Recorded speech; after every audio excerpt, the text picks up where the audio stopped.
Yeah, Chris, I'd say their heads are at trying to figure out how they're going to stop a Bucs team that just put up over 500 yards last week. Like you said, it's much stiffer competition that the Cowboys are up against this week than facing the Panthers last week. What do you think will be the biggest challenge in stopping Baker and these Buccaneers? Their heads aren't where they were when they were getting blown out every week during the early part of the season. But, Mike McCarthy just described it as a huge challenge for Mike Zimmers' defense. And the reason he says that is Baker Mayfield leads an offense with the Buccaneers that comes in here having just played the number one defense in football. They put up 40 points and 506 yards on them.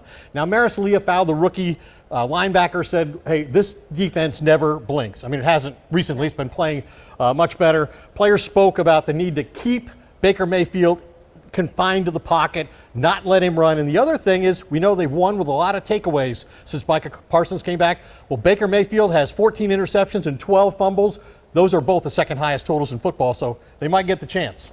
Now, offensively, we know that the run game has finally gotten going thanks to Rico being the number one back. Now he's approaching the century mark. What do you expect to see out of Rico, knowing that he's only got less than 150 yards to make it to 1,000 in 3 games to do he's got 120 yards over the next 3 games to have his first 1,000-yard season. He's had 100 yards rushing 3 weeks in a row, surpassing his career total each time.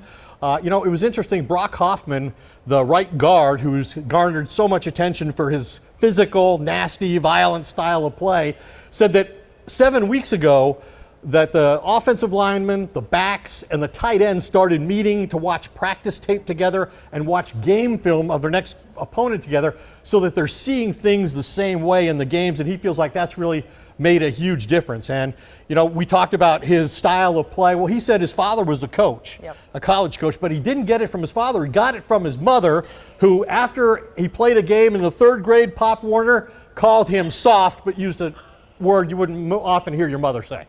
Well, leave it to moms. They always know how to tell us the truth the best way they know how.